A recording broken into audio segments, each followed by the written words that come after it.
Recording in progress. Reading a couple of scriptures this morning, the first from the Epistle of James, 4th chapter. Come now, you who say today or tomorrow, we will go to such and such a town and spend a year there doing business and making money. Yet you do not even know what tomorrow will bring. What is your life? For you are a mist that appears for a little while and then vanishes. Instead, you ought to say, if the Lord wishes, we will live and do this or that. As it is, you boast in your arrogance. All such boasting is evil. Anyone then who knows the right thing to do and fails to do it commits a sin. In the 5th chapter, come now, you rich people, weep and wail for the miseries that are coming to you. Your riches have rotted and your clothes are moth-eaten. Your gold and silver have rusted, and their rust will be evidence against you, and it will eat your flesh like fire. You have laid your treasures for the last days. Listen, the wages of the laborers who mowed your fields, which you kept back by fraud, cry out, and the cries of the harvesters have reached the ears of the Lord of hosts. You have lived on the earth in luxury and in pleasure. You have fattened your hearts in a day of slaughter. You have condemned and murdered the righteous one who does not resist you. And then from the Gospel according to Matthew in the 6th chapter.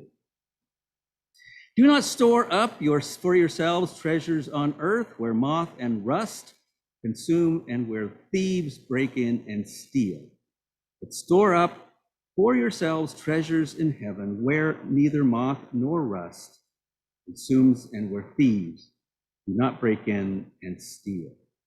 For where your treasure is, there your heart will be also. No one can serve two masters, for a slave will either hate the one or love the other, or be devoted to one and despise the other. You cannot serve God and wealth. This is the wisdom of God. I know I've shared with you before that my parents were from the Great Depression, born in the 1920s. Remember a few days ago, I was talking with somebody about green stamps. How many of you remember green stamps? We did all of those things to save money. It was part of who we were. My mother made shirts for me. Does that happen much anymore? And we had one car. My father drove to work. Now you can get out the violins, but it gets worse because when I was in college, I hated shopping. And I took bread bags, put them around my socks in the winter, instead of going down to the store and buying new shoes. Yes, that's the way I grew up. And what it left me was an aversion to shopping and a worry about money and debt throughout my life. What is it about money? You know, the most private thing in the world is money. The worst thing you can do to ask somebody is, hey, what is your income? You can say, what kind of health insurance do you have? Or maybe a little bit more detail there, but you cannot ask somebody about their investments. Hey, shall we compare investments? That's not the way we live. Don't tell St. Peter about it. That's a reference to a story in Acts 5 if you want to look it up. Henry Nouwen nails it, saying the reason for the taboo is that money has something to do with an intimate place in our heart where we need security. Money, security. We feel secure when we have money. So there are lots of people in America, I think, who are feeling fairly secure, but not everyone. One of the lessons that I have learned watching while Aaron worked at Cocoon House was dealing with families who are underprivileged or disadvantaged and how they lived in poverty. But it wasn't just the youth, it was also all the workers at Cocoon House. They make up the working poor. As a matter of fact, Some time ago, one of Aaron's friends got evicted. He has no family to fall back on, so he ended up in his car for a while. He even asked about living in the parsonage. He finally found a place. But imagine saying to somebody, nice to have you at our party, knowing they're going to go back and live in their car for a few days. This is the world of the working poor. In our heart group last week, somebody said, but for the grace of God go I. Something to remember. We could be that person on the street just as well as anything else, anyone else. The people on the street are our friends. Next, Nouwen says, many voices around and within us warn us of the danger of dependence on others because of that dependence is a threat to our security. He mimics a father talking to a son, and the father says, son, be sure you don't become dependent on anybody. Be sure you do not have to beg for what you need. As long as you have money in the bank, nothing bad can really happen to you. And I say, really? That's not the way my life's gone, in more ways than one. There is no assurance of much, and there is no insurance either. Although there is something that we call life insurance. The problem with life insurance is it only pays out when you die. How is that life insurance? There are three types of Americans. Those who have whole life, that would be the wealthy. Those who have term life, the dad telling the son not to be dependent, thinking he has whole life, but he really has term life. And those who have no life insurance in America. I've shared before, that I am very fond of the Epistle of James, which has been appearing in the lectionary recently. It is known to be one of the texts that is a little more Buddhist. I shared before that James's vision is to assume our dependence, that we get what we get as a gift from God's wisdom, and we are dependent upon God for everything that we get. It is our responsibility to act upon this wisdom, not to hoard or save it, very similar to the manna in the wilderness. We become channels of God's wisdom. When I think of this image of James has given us, I think of the song Sanctuary. So that's essentially what this is about. Be a sanctuary for God and a channel for God's wisdom. Reading the text from James again from the Message, it says, where do you think all these appalling wars and quarrels come from? Do you think they just happen? Think again. They come about because you want your own way and fight for it deep inside yourself. You lust for what you don't have and are willing to kill to get it. You want what isn't yours and will risk violence to get your hands on it. Nouwen says, the pressure in our culture to secure our own future and control our own lives as much as possible does not find support in the Bible. Does not find support in the Bible. James says, what is your life for? You are mist that appears for a little while and then vanishes. Life is impermanent. You can't make it stop. So why do we hoard things if we try to make them permanent? We pretend, we avoid, we distract ourselves. Is that security? If it is, it's very short-term life. Largely because of Buddhism, the impermanence of life is accepted in Japan, and they have a very different understanding of dependence. And I'll illustrate it with two words. The first one is amaeru. This word is a verb that has its root in a mother nursing a child. That's the picture of the relationship that's called amaeru. Takeo Doi wrote a seminal work called The Anatomy of Dependence that says in Japanese culture, people seek out or induce relationships of dependence that mirror the mother-child relationship. That is, people seek out people to depend upon. It's very different from our culture. We say, go find yourself. In Japanese culture, they say, go find people that you can depend upon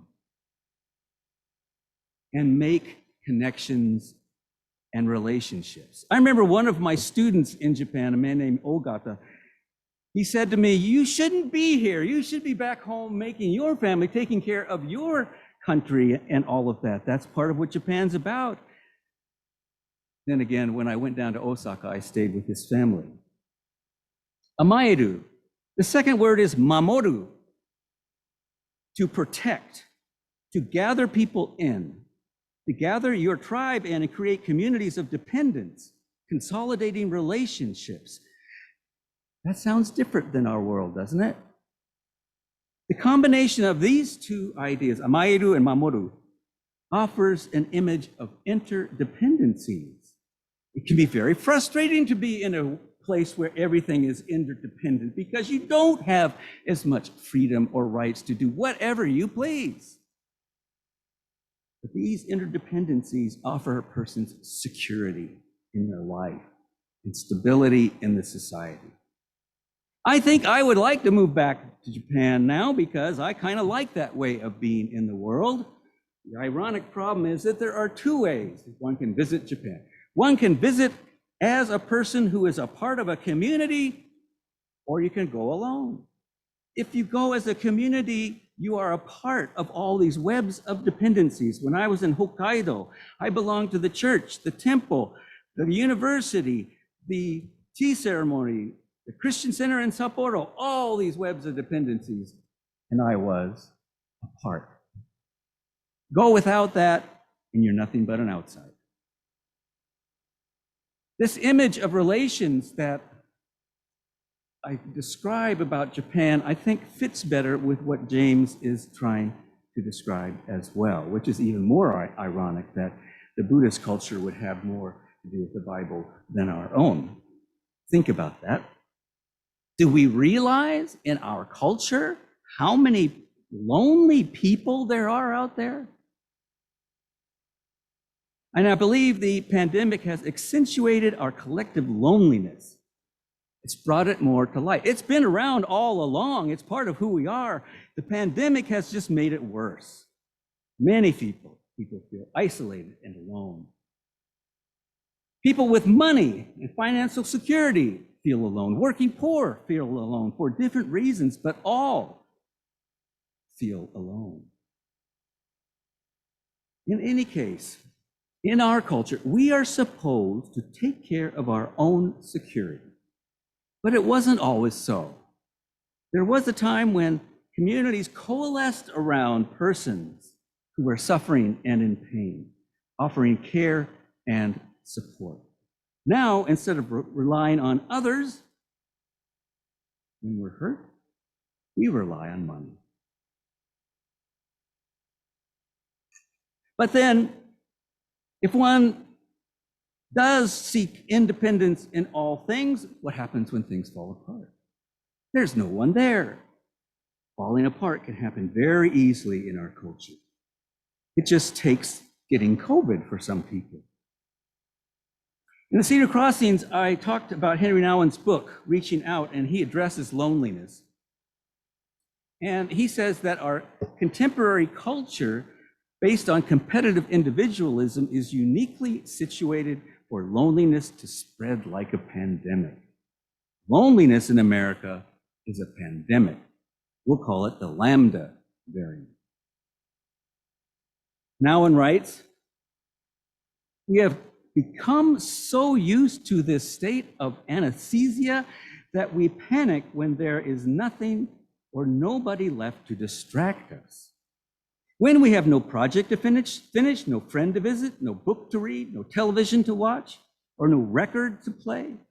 And when we are left all alone by ourselves, we are brought close to the revelation of our basic human aloneness, and are so afraid of experiencing all that all-pervasive sense of loneliness that we will do anything to get busy again and continue the game, which makes us believe that everything is fine and all right. And then he quotes John Lennon, who said, "Feel your pain. feel your pain. Nouwen wrote this in 1972 when John Lennon was still alive. And speaking of John Lennon, you know that great Beatles song, Eleanor Rigby? Do you all know this song? And the words, ah, look at all the lonely people. You know, I've known that song, but I've never paid attention to the lyrics. Here's one of the verses. Father Mackenzie, writing the words of a sermon that no one will hear. No one comes near. Look at him working, darning his socks in the night, and there's nobody there. What does he care? It kind of cuts to the chase for me, writing a sermon that nobody ever hears. That's an image of disconnection. The son who hears his father, be sure don't to become dependent upon anybody, then becomes the most lonely person in the world. Dependence is not a bad word. It actually describes reality. The cosmos is made up of dependencies. Nothing is absolutely independent. And it is in these webs of dependencies that the Spirit lives and moves. Nouwen's next step in his homily on security is to turn to the Sermon on the Mount. Do not store up for yourselves treasures in earth, and so on. No one can have two masters, and so on. And Nouwen then says, what is your security base, God or mammon? That is what Jesus would ask.